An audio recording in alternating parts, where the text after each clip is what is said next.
In this video I'm going to talk about function notation and transformations of curves. So let's have a look at this function here. So we've got y is equal to x squared. You should know what that looks like. That's a parabola.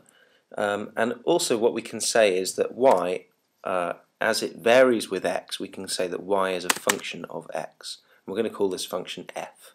And the notation that we use for that is y equals f of x. So that's y is a function of x. And that f of x then is just equal to x squared. What does that mean? Well, it means that if we want to change this value here and substitute a number in instead, we can put in 2, and then everywhere where we see an x in our function, we would have to replace that with a 2, so we get y equals 2 squared, which is then 4. Or we could replace it with minus 3, and y equals minus 3 squared, which would become 9.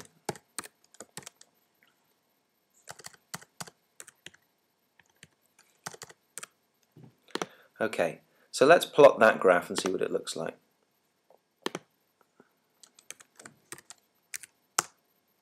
Okay, so it's a parabola, and we know it goes through the origin, and it's only got one root. It's got one repeated root at the origin. So let's see what happens if we apply a transformation to that curve. So here's a list of possible things that we could do to the curve. The first one here is that we could take our function f of x and transform it so that we're adding a constant a to every value in that function. So what happens if we do that? Well, if we add a value, let's just choose minus 2 as our value for a. What's going to happen? Well, every point on that curve is going to be pulled down by that number, like so. And we could change that to any number we like. We could do plus 1.6, and then it would move upwards from 0 to 1.6. Okay, so that's the first transformation. So that seems to be shifting the curve up or down. So what's going on there is that adding a constant is a translation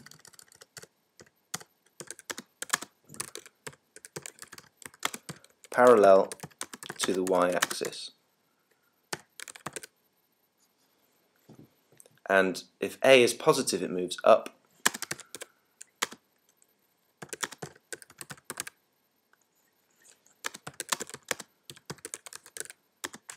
And if a is negative, it moves down.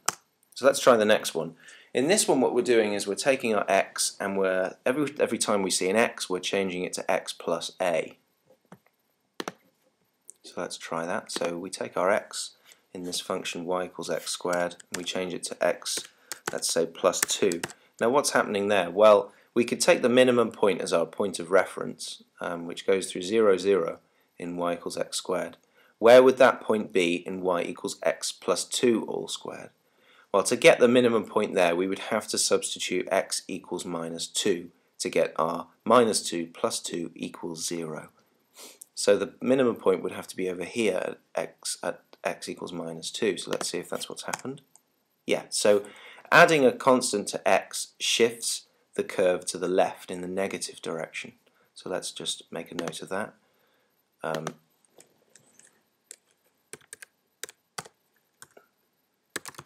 So that's a negative x-axis translation,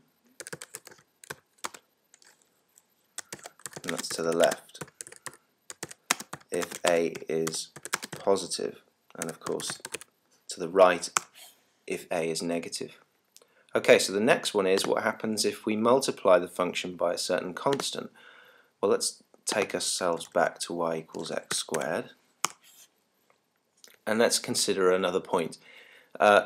Using 0, 0 is not very good for this, because if we multiply y equals 0 by any number, then it's still going to be 0. So let's try another point. Let's try 1, 1, which is over here somewhere. So if we multiply that y value by a certain number, let's say 2, it's going to go upwards. It's going to be upwards by 2, and if we multiply 3 by 2, it's going to go upwards to 6. So the effect of that should be to stretch the curve parallel to the y-axis. So let's see if that's what happens. Yeah, so it's actually stretched the curve in the y direction. Okay, so what if we use a fractional number? If we do 0.5, then it effectively squashes the curve parallel to the y-axis. Okay.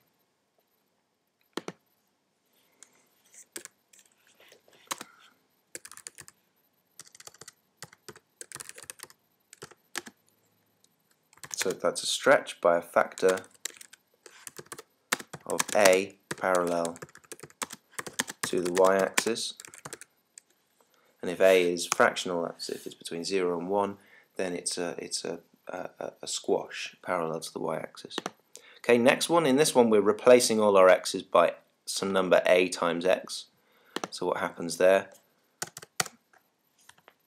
Well, it's a little bit difficult to see the difference between these two transformations with a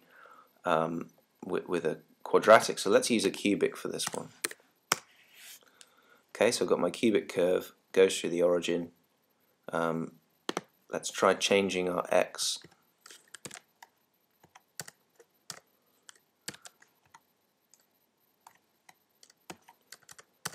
to something like 3x cubed. And let's think about what's going to happen there. You're taking a number x and you're putting it into the function when it's 3 times bigger than it was, so you'd actually get a bigger value than you would have done normally, a value that's 3 times bigger, and then you're putting it into that function and you're cubing it. So you would get your values of y that are over here should move further towards the y-axis, so we would expect the function to shrink parallel to the x-axis, which is what happens. If I use a fractional number, for example 0.1, then we should expect the curve to be 10 times wider than it was originally, which looks like what we've got. If we use a half, then it would be 2 times wider than it was originally. Okay, so that is a stretch, or a scale, as we also call it, by a factor of, now this time it's shrank by a factor of a, so it's a factor of 1 over a parallel to the x-axis this time. Okay, so what does this do? This is multiplying the whole function by minus f of x. So let's see what happens there. So what I'm doing there is outside the brackets, I'm taking my function f of x, which is y equals x cubed, and I'm multiplying by minus 1. So if I multiply by minus 1, what's going to happen? Well, for every y value, it's going to be replaced with its negative y value, so it should go from here to here. So let's see if that's what happens. Yeah, so it's a reflection in the x-axis. You might be able to guess the next one. It's a reflection in the y-axis. Let's just see if that's true. So now we're replacing the x by minus x. Oh, well, then let's make the equation back to what it was. Now if I replace the x by minus x, we should expect it to flip so that this point goes onto the other side, and yeah, that's what happens.